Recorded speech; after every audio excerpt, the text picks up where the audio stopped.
Félix Tshisekedi s'est entretenu avec Antonio Guterres. Objectif, le retour de la paix dans la région avec notamment le déploiement d'une force régionale en RDC, un échange qui intervient 24 heures après la tenue du 3e conclave des chefs d'État d'Afrique de l'Est.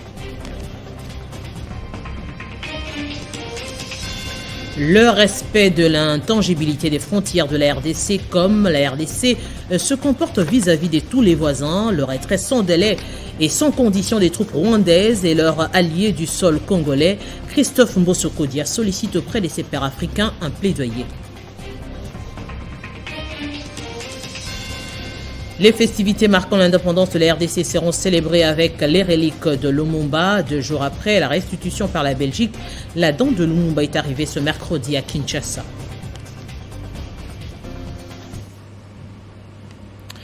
Tout le plaisir est mien de vous présenter ce journal. Mesdames, Messieurs, bienvenue. 24 heures après la tenue du 3e conclave des chefs d'État d'Afrique de l'Est sur la sécurité de l'Est de la RDC, Félix Tshisekedi s'est entretenu avec Antonio Guterres, un échange téléphonique entre le président de la RDC et le secrétaire général de l'ONU pour chercher à trouver le retour de la paix dans la région, notamment le déploiement d'une force régionale en République démocratique du Congo.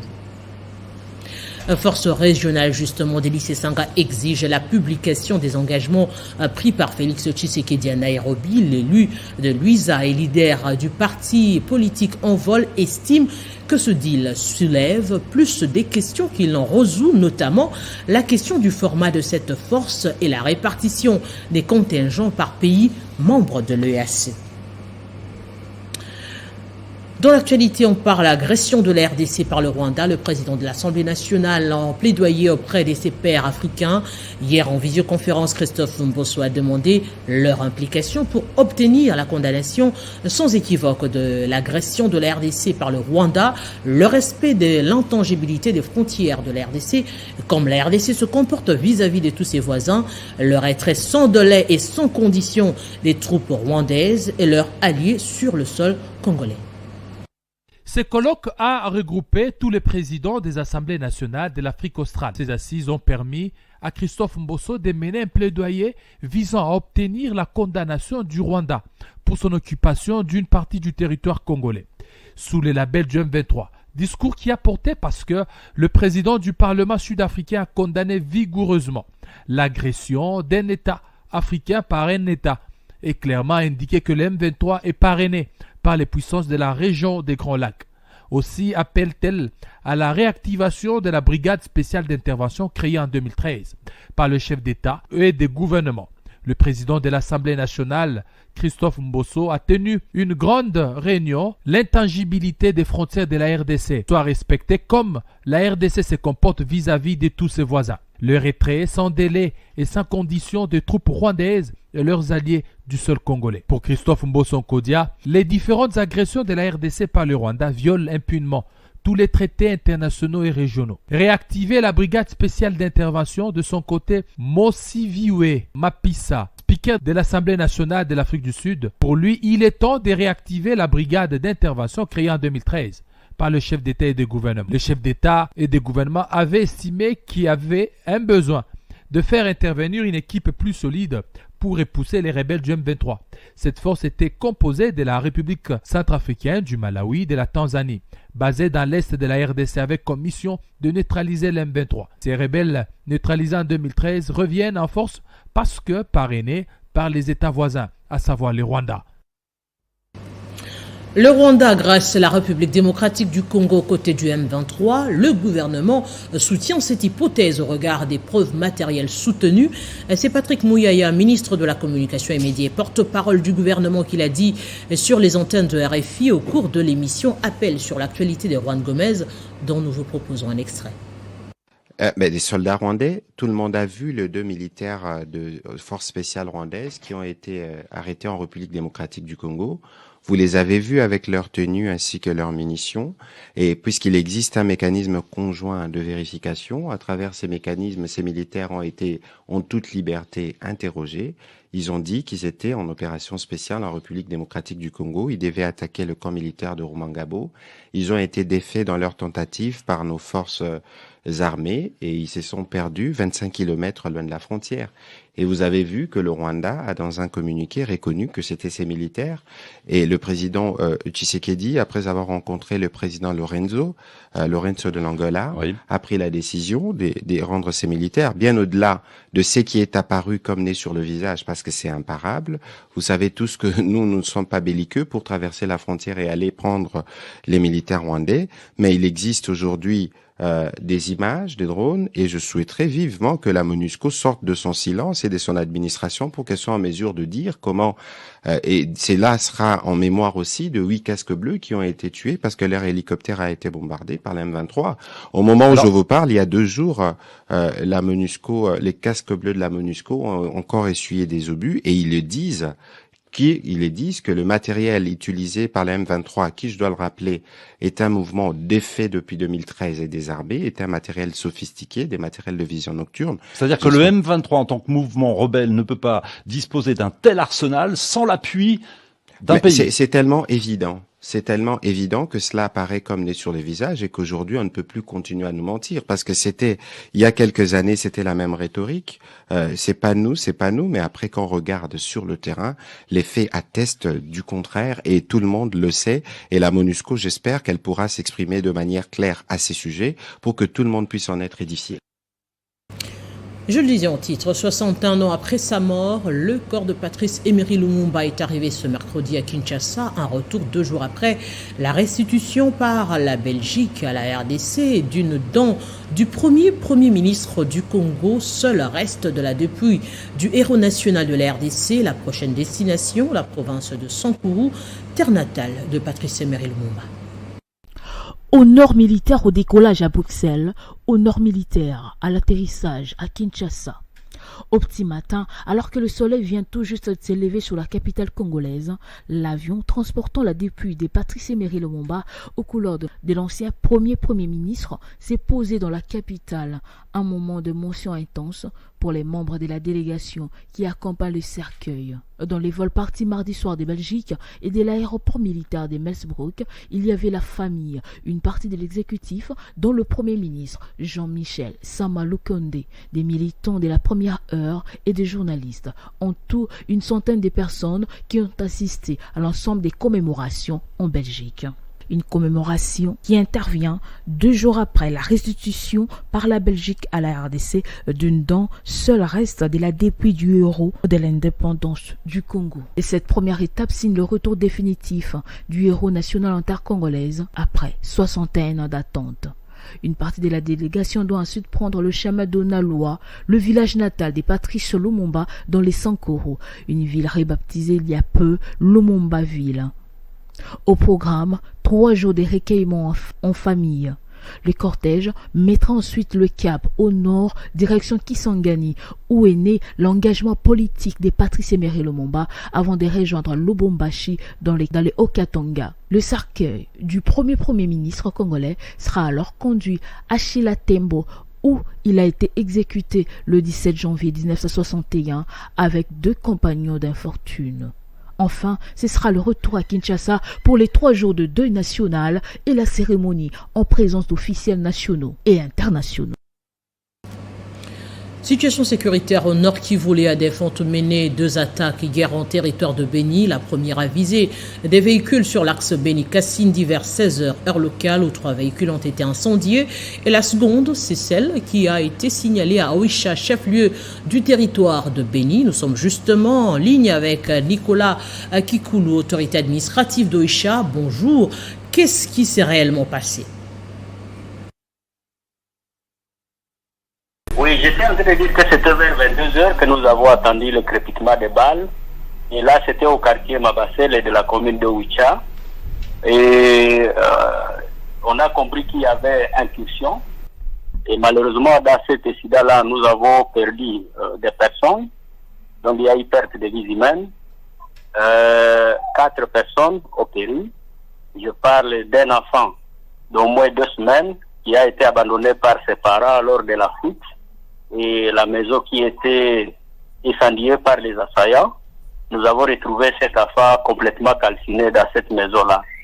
À part cet enfant, il faut maintenant parler d'un élément de la police qui est tombé, qui était à sa position au bureau du quartier, Mabasele, et il y a 2 autres civils qui sont aussi tombés. Voilà les 4 personnes. À part ces personnes-là, il faut parler de 3 blessés qui sont admis à l'hôpital général de référence de Ouicha. Et il y a aussi des portés disparus. Là, nous avons déjà identifié 5 personnes, 3 garçons et 2 filles. Il y a eu aussi 3 maisons qui ont été incendiées et aussi quelques biens de la population qui ont été emportés. Voilà ce que nous pouvons vous dire provisoirement, monsieur le journaliste. La situation plus ou moins marquable, il faudrait quand même le dire. Pouvons-nous aujourd'hui dire qu'au-delà justement des efforts menés par les forces loyalistes, eh bien, le retour de la paix semble toujours être menacé par les ADF? Oui, on sait que les sécurités, comme vous venez de le dire, nous avons 3 menaces. L'ADF avec ses alliés, il y a des fois de Maïmaï, il y a aussi le balistisme. Pour aujourd'hui, c'était selon le mode opératoire, ça serait de présumer donc les MTM, donc les ADF.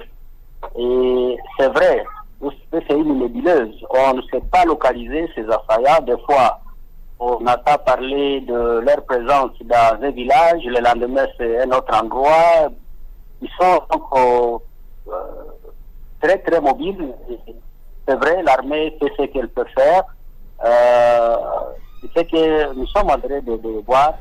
Ça demande à ce que nous puissions rester tous soudés. Donc je vais parler de la population et même l'armée pour que nous puissions parler même langage. Cela peut nous permettre de lutter hors de cas de nuire l'ennemi qui nous endeuille du jour au jour.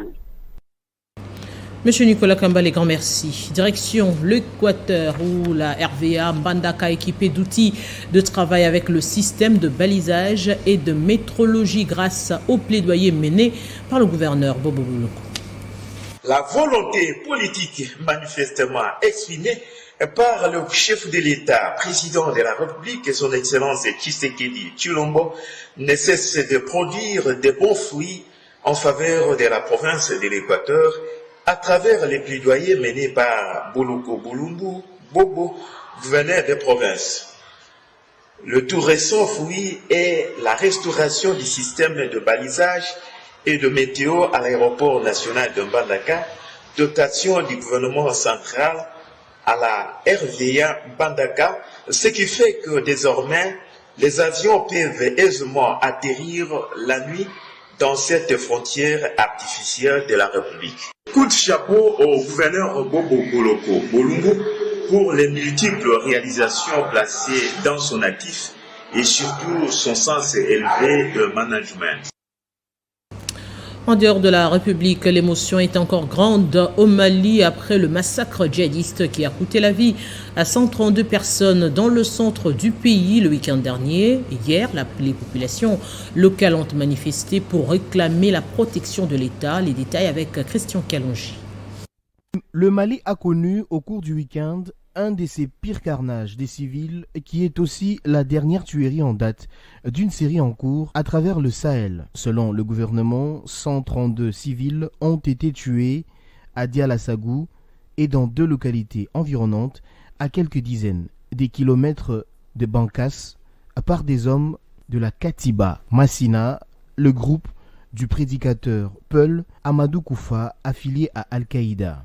Un élu de la région s'exprimant sous couvert de l'anonymat a parlé des plus de 200 morts et disparus. Un responsable policier a rapporté que des nouvelles dépouilles avaient été retrouvées mardi. Le chef de la junte, le colonel Assimi Goïta, a décrété 3 jours de deuil national à la suite de ces tueries. Le gouvernement a dépêché mardi sur le lieu, à 500 km au nord-est de Bamako, une délégation de 4 ministres conduite par un des hommes forts de la junte, le colonel Ismaël Ouagé. Ils ont exprimé leur compassion et se sont arrêtés à l'hôpital de Mopti où sont soignés une partie des blessés. Les militaires arrivés au pouvoir à Bamako en 2020, après des mois de contestation dirigée contre l'incapacité du gouvernement civil à stopper la spirale mortifère, ont réaffirmé lundi que la sécurité des personnes restait leur priorité absolue.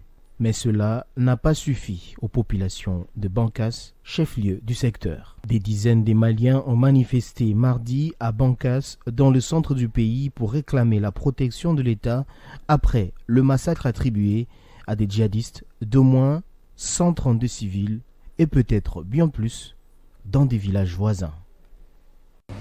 Allez, on revient au pays pour parler sport et qui plus est football où la Coupe du Congo messieurs se poursuit ce mercredi avec les matchs des quarts de finale au Tarangana. Simba de Kolwezi joue Benisport d'Ituri au stade de Martyr. Bazano reçoit JS Bukavu et Rangers sera face à Mboudi. Hier, le dernier club Motema Pembe s'est qualifié pour les demi-finales après avoir étrié LMC du Congo central sur un score sans appel de 10-0.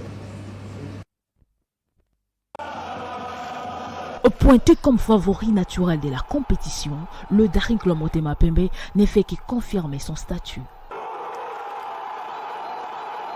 L'équipe de la capitale s'est baladée ce mardi au stade des Martyrs devant l'équipe de football des lignes maritimes congolaises du Congo central. Le score est lourd et même très lourd, 10-0 en faveur des Immaculés.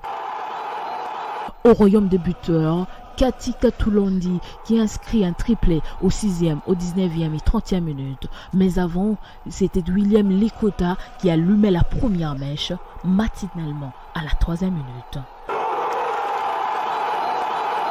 Ces derniers se sont fait imiter par Kapela Ikangolombo, Wakabofaka, Baindola Jimmy, Mpiana Mundizi, Sundi Christian ou encore Musinga Kouamambo pour clouer l'équipe des Matadi. Une vraie balade de santé pour l'équipe du Daring Club Motema Pembe qui s'est hissée en demi-finale. L'équipe de Kinshasa va attendre le qualifié du match entre la jeunesse sportive Bukavu et la jeunesse sportive Groupe Bazano de Lubumbashi dans les cadres des derniers quarts de finale prévus ce mercredi. Un parcours sans faille jusque-là pour le Daring Club Motema Pembe qui se présente comme candidat prétendant sérieux qui affiche clairement ses ambitions pour remporter cette 57e édition de la Coupe du Congo de football. En tout cas, une vraie promenade de santé pour le Daring Club Motema Pembe. Et nous, on va prendre ici le rappel des principaux titres. Félix Tshisekedi s'est entretenu avec Antonio Guterres. Objectif, le retour de la paix dans la région avec notamment le déploiement d'une force régionale en RDC, un échange qui intervient 24 heures après la tenue du 3e conclave des chefs d'État d'Afrique de l'Est. Le respect de l'intangibilité des frontières de la RDC, comme la RDC se comporte vis-à-vis de tous les voisins, le retrait sans délai et sans condition des troupes rwandaises et leurs alliés sur le sol congolais, Christophe Mbosso-Kodia sollicite auprès des pairs africains un plaidoyer. Et puis les festivités marquant l'indépendance de la RDC seront célébrées avec les reliques de Lumumba. 2 jours après la restitution par la Belgique, la dent de Lumumba est arrivée ce mercredi à Kinshasa.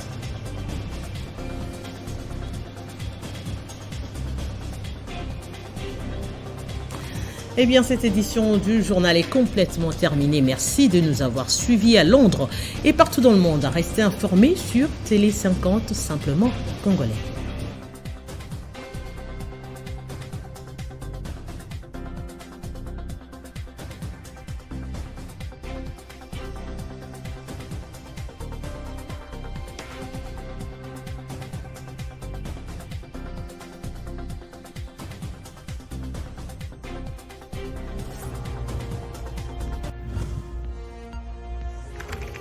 L'actualité reste à continuer.